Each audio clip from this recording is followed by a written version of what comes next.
Hello ladies and gentlemen, I'm the OmniViewer, and I'm here to just do a little sort of baking video, just for the heck of it. Today I'm going to show you how to make a very easy but very delicious kind of bread, specifically called beer bread. So here is what you need to make the beer bread. You will need flour, a room temperature beer, Belgian white specifically. I'm using Blue Moon, but you can really use any sort of beer. This isn't endorsed by Blue Moon, by the way. Salt, baking powder, sugar, a quarter cup of butter, so half a stick. We'll be cutting this in half. And that's what you would need as far as ingredients. To actually make it, you need a flour sifter, some measuring cups, a 1 cup measuring cup and a quarter cup measuring cup will do, as well as a teaspoon and a half teaspoon. Some sort of spatula to scrape the bowl, the mixing bowl itself of course, a nice sturdy spoon to mix the dough with, a brush, which you'll see the purpose of eventually. This is a silicone brush, that I would recommend you have, and a pan to make the bread in. So, once you have all of that stuff, we can begin. So, very first step of course is to preheat the oven. Specifically to 375 degrees. And while that is preheating, you will of course make the bread, and we'll cut back over to the counter so we can do that. So the first step is to do the 3 cups of flour. 3 cups of flour, just to specify. And that has to be sifted. So the way I do it is I have the sifter already in the bowl.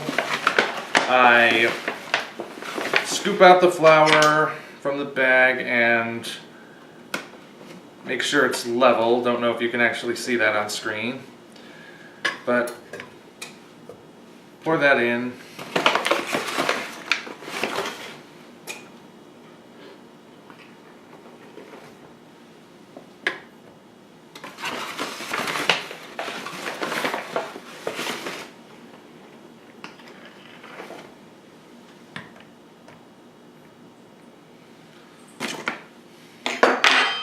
So, once the 3 cups are in, just sift it into the bowl like so. And of course I have an old hand crank sifter. I find that works well, but however you find a way to do it.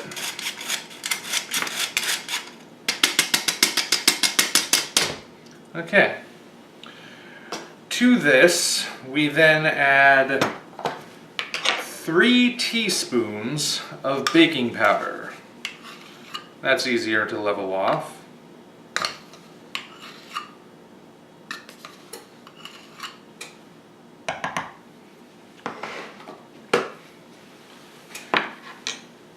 Next, a half teaspoon of salt.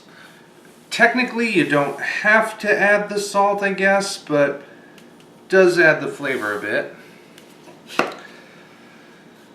Then move this out of the way.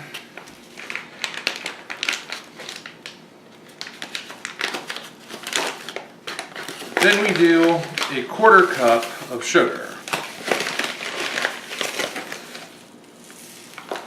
Like so.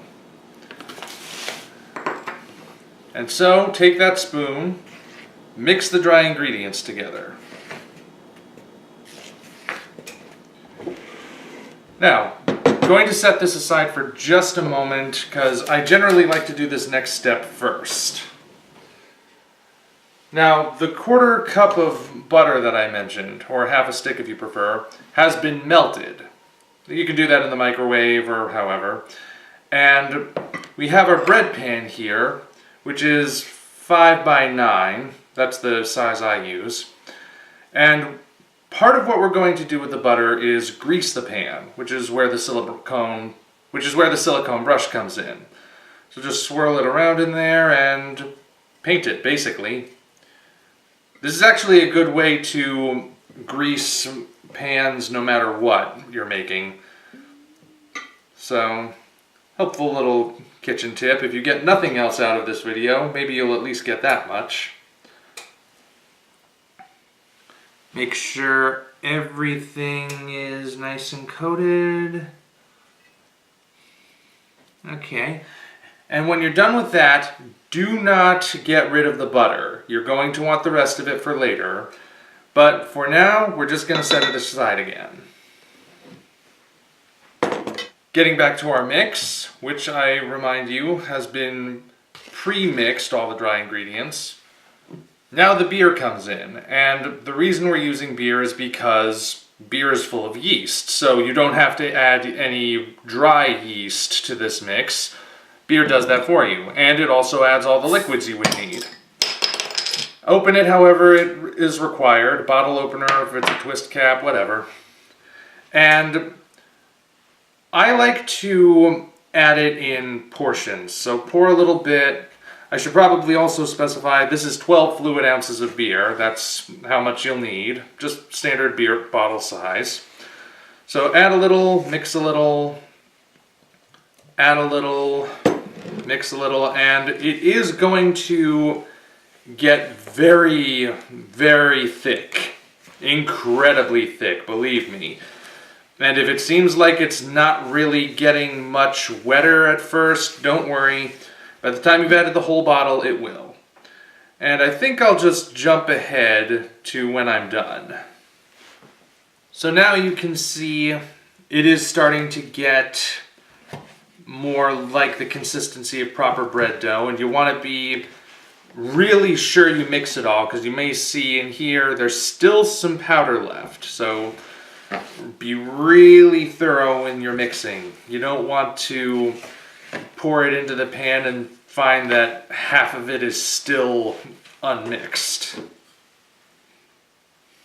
Get as many drops out as we can. Yeah, you can see it's really starting to form a nice dough now. It's gonna get much harder to mix, which is why I specify make sure you have a very sturdy spoon, whatever you're using. Don't want it to snap. This is a good reliable spoon I'm using because it's a shorter handle, which also makes it thicker. I haven't actually tried it with a metal spoon. Okay, that seems to be pretty well mixed. So bring back over the pre-greased pan and just plop it in. It'll take a little bit. Make sure you get it as evenly distributed as possible. There we go. Make sure it's out to all the edges. Really thick. This is going to be a very dense bread. And that's where you also want to bring in the scraper, so you can scrape out all the stuff that's either stuck to the spoon or that the spoon just can't get in the bowl. So, now that that's in there, take the rest of that melted butter that I mentioned you should save and pour it over the top.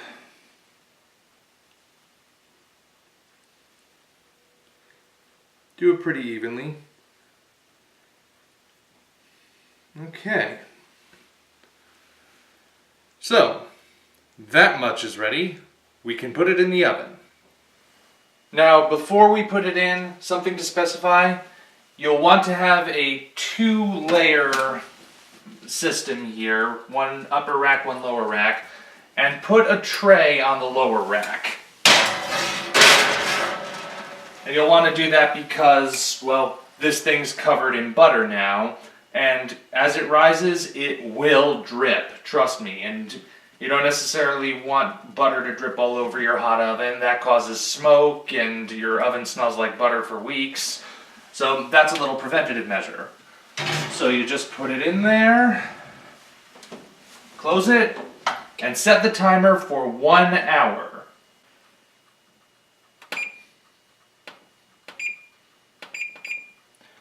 And now you can go off and read a book, play a game, harass the neighbors, whatever you choose to do in that hour.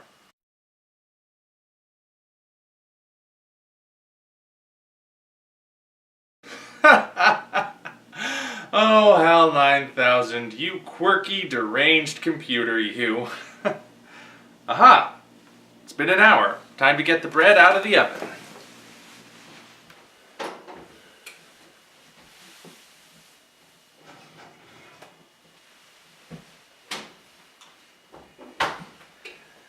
And there it is, the completed beer bread.